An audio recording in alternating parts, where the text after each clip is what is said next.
Hey, what's up guys? This is Oakley. Today we're going to be talking about the Triplex Acies. So this is going to be a Roman military formation.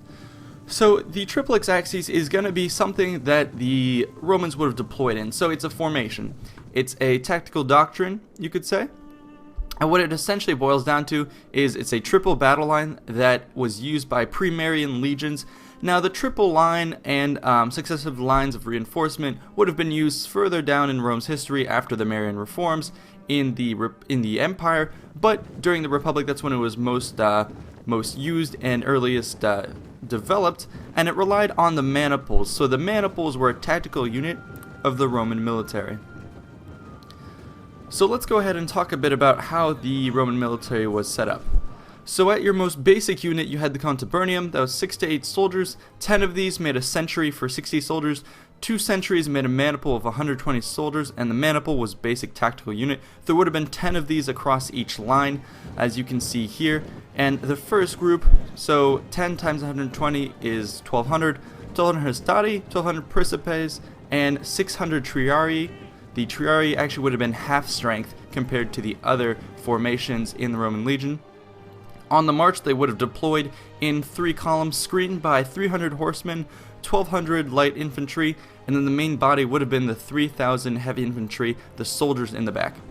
Now in the front would have been the velites. These were the light skirmishers. They were the youngest and the poorest.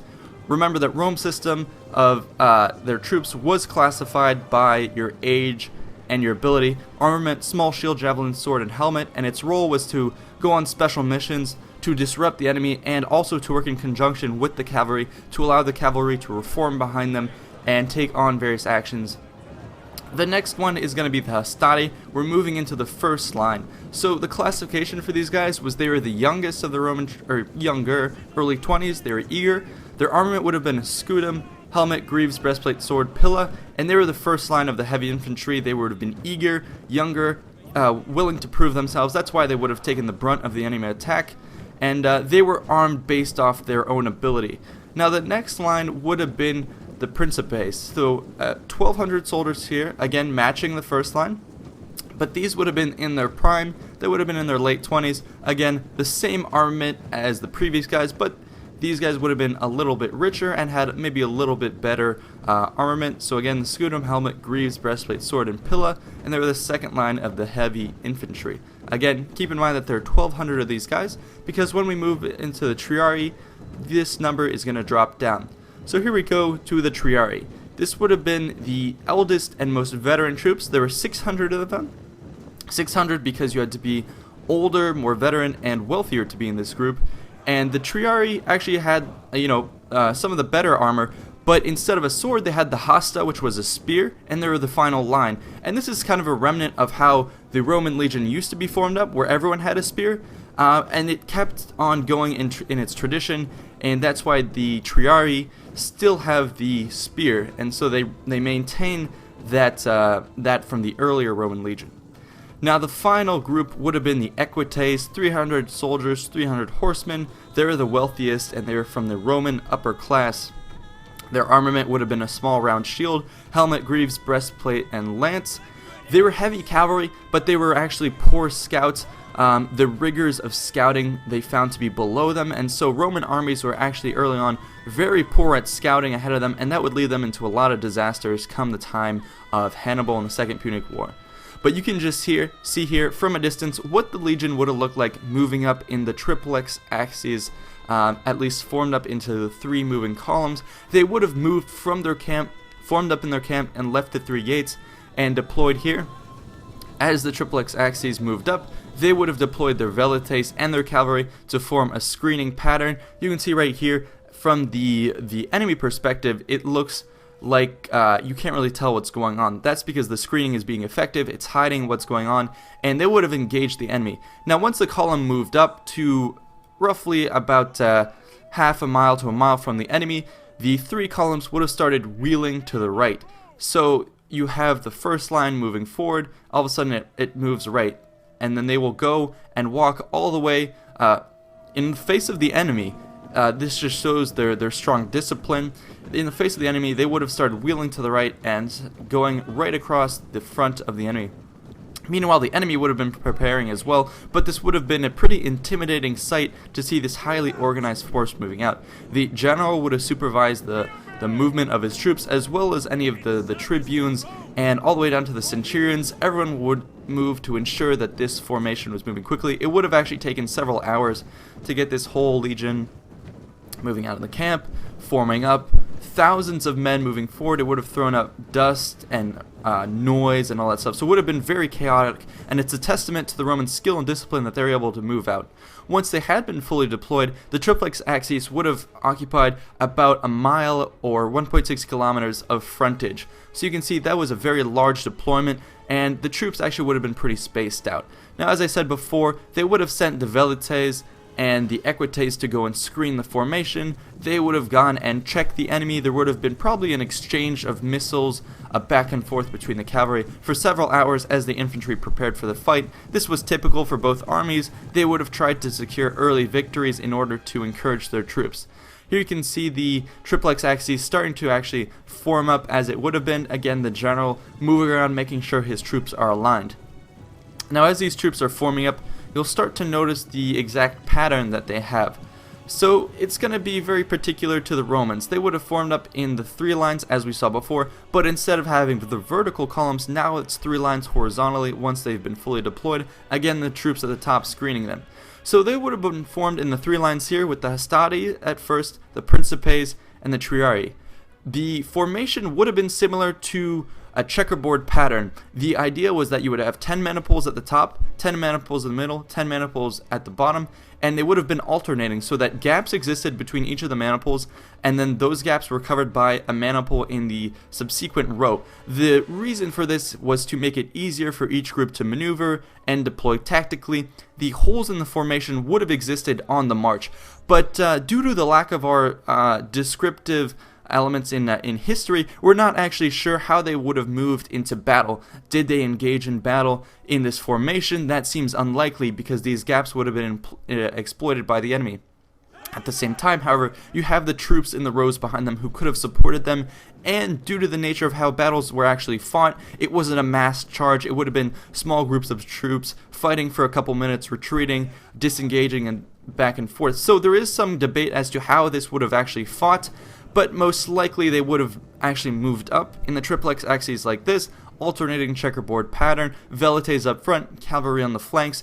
Then the first step was for the Velites to engage. They would have fought the enemy and moved up. And you can just see how daunting, how intimidating this might have been to a disorganized group of barbarians or another faction to see this very militarized, this very disciplined force moving up to you.